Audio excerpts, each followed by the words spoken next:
Sabe, para muita gente as escrituras são basicamente um livro antigo, cheio de histórias, talvez algumas regras, mas e se a proposta de escrita dentro delas for algo completamente diferente? Nesta análise, a gente vai mergulhar fundo na ideia de que a palavra é, na verdade, uma força viva, uma energia que interage com o nosso interior.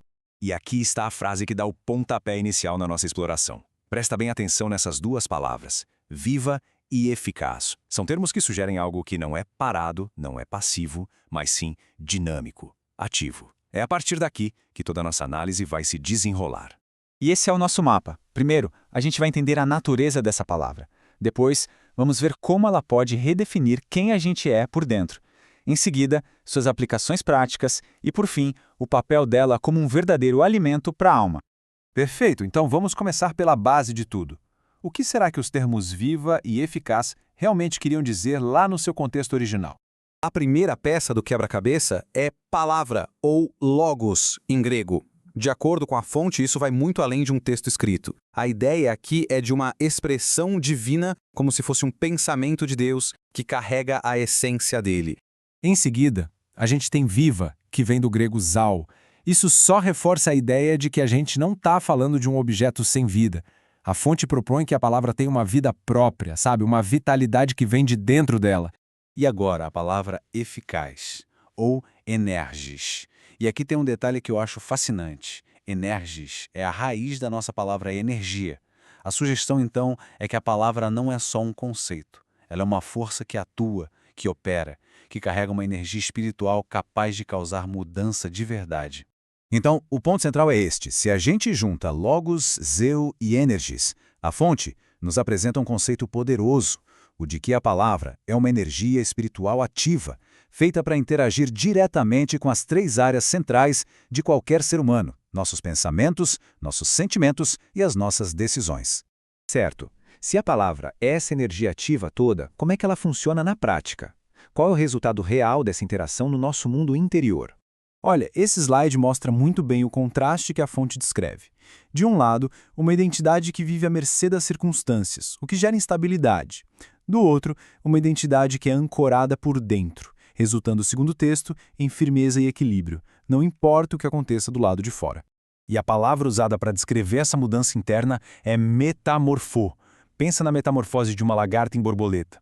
Não é só uma melhora da lagarta, certo? É uma transformação completa em algo novo. A fonte usa essa ideia para explicar que a mudança proposta não é superficial, mas sim fundamental. E como isso aconteceria? Bem, a fonte descreve um processo bem claro.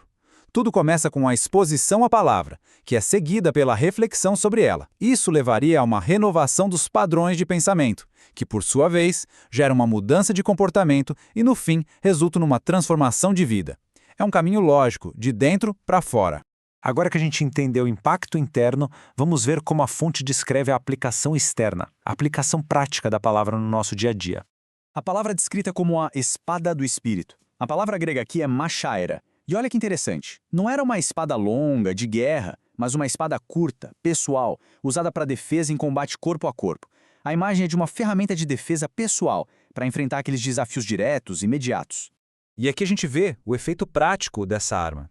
A fonte faz um contraste. De um lado, uma reação puramente emocional e vulnerável diante de uma crise. Do outro, uma resposta controlada e fundamentada. A ideia é deixar de reagir com base no medo para começar a responder com base numa convicção interna. Além de arma, a palavra também é apresentada como um guia, e essa dupla metáfora é muito poderosa. Lâmpada para os pés, do hebraico ner, ilumina só o próximo passo, dando segurança no agora. E luz para o caminho, or, ilumina a jornada a longo prazo, dando a direção geral. E onde esse guia se aplica? Bom, a fonte aponta para as áreas mais universais da nossa vida. As decisões que a gente toma, o jeito como a gente se relaciona, como lidamos com as finanças e o equilíbrio delicado das nossas próprias emoções. E, finalmente, chegamos à quarta e última seção. Aqui, a palavra é abordada não como uma ferramenta ou um conceito, mas como algo ainda mais essencial: o próprio sustento. A analogia é bem direta, né? Assim como o nosso corpo precisa de comida para ter força, a alma precisaria da palavra para se manter forte e saudável. Então não se trata de uma obrigação, mas de uma necessidade para o nosso bem-estar interior. Este último comparativo resume bem essa ideia. De um lado, um estado de vazio, de confusão, que, segundo a fonte, é resultado da falta desse alimento. Do outro lado, um estado de plenitude e paz, que seria o resultado de estar espiritualmente nutrido. E este quadro amarra toda a nossa jornada.